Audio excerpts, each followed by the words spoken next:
नमस्कार साथियों। आज हम हिंदी साहित्य का जो आदिकाल है उसके बारे में कुछ अध्ययन करने जा रहे हैं। कुछ एक क्वेश्चन पढ़ेंगे और हमारी जो नेट और सेट की जो क्लासेज हैं वही सुचारू रूप से चालू हो जाएगी आज। ठीक, तो हम सबसे पहले प्रश्नोत्तरी से स्टार्ट करेंगे। ठीक है, जैसे हमें दिया हुआ है, पहला प्रश्न है आदिकाल का है और सभी जो है वो प्लेलिस्ट पर मिल जाएगी आपको, क्लासेज है वो सभी प्लेलिस्ट पर मिल जाएगी। ठीक है, अभी हम शुरुआत करते हैं। आचार्य रामचंद्र शुक्ल ने निम्न में से किस ग्रंथ या किस इतिहास ग्रंथ को कवि वृत्त संग्रह कहकर संबोधित किया है? तो आचार्य रामचंद्र शुक्ल है, उन्होंने modern vernacular literature of northern Hindustan है उसको क्या किया है? वृत्त संग्रह या कवि वृत्त संग्रह कहकर संबोधित किया है। ठीक, आगे क्वेश्चन नंबर 2 देखते हैं अपन।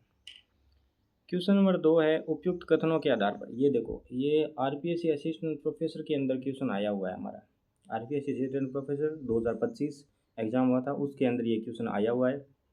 उपयुक्त कथनों के आधार पर सही उत्तर दीजिए। सही उत्तर देना है। इश्तवार द ला लिटरेचर हिंदुस्तानी नामक ग्रंथ में हिंदी और उर्दू के अनेक कवियों की क्या है? जीवनी और ग्रंथ विवरण है। ये बात क्या है? बिल्कुल एकदम सत्य है। हमें सत्य और असत्य बताना है।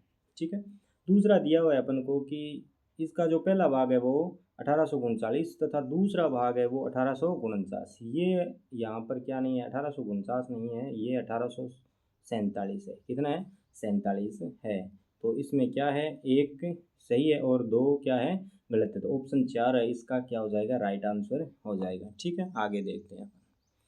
रचना और रचनाकार की दृष्टि से कौन सा विकल्प सुमेलित नहीं है? कौन सा विकल्प सुमेलित नहीं है? तो क्वेश्चन नंबर 3 है, ये असिस्टेंट प्रोफेसर जो भर्ती थी 2025, उसी भर्ती के अंदर ये प्रश्न आया हुआ है।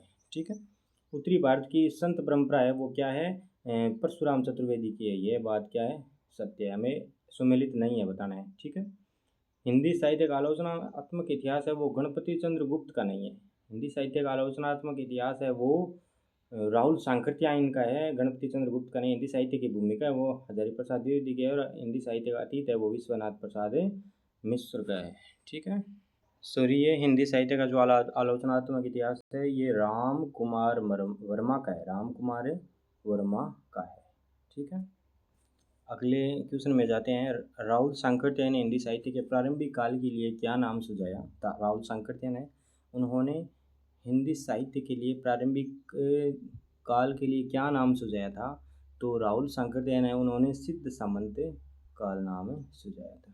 ठीक है, सिद्ध सामंत काल है वो राहुल सांकृत्य ने सुझाया था। ठीक है, आगे देखते हैं। राहुल सांकृत्य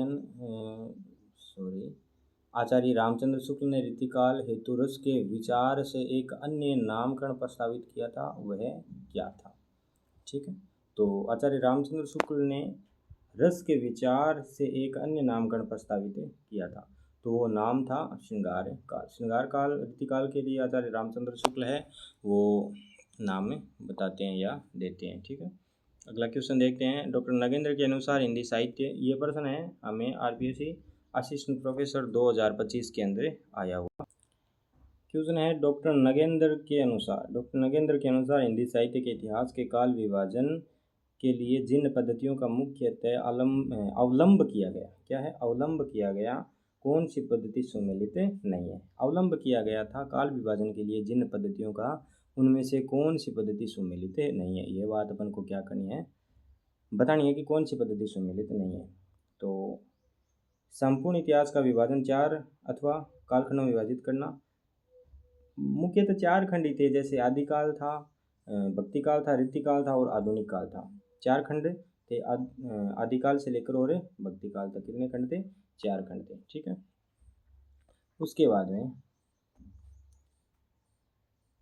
देखो, क्रम के अनुसार केवल 3 युगों की कल्पना हुई और हिंदी साहित्य का विभाजन विधा क्रम से न करते हुए विभाजन, ये बात गलत है। विधा क्रम से तो हुआ था इसका विभाजन। शुद्ध कालक्रम के अनुसार वस्तुगत विभाजन को ही यदि यथार्थ मानने की जो पद्धति, ये क्वेश्चन है हमारा RPSC असिस्टेंट प्रोफेसर 2025 जो भर्ती थी उसके अंदर आया हुआ है और नेट और सेट के लिए बहुत ही इंपॉर्टेंट प्रश्न है। अगला क्वेश्चन देखते हैं अपन, इतिहासकार गार्स दत्तासी द्वारा लिखित हिंदी साहित्य का इतिहास ग्रंथ मूलतः किस भाषा में लिखा गया। तो ये तो बहुत ही सरल क्वेश्चन है।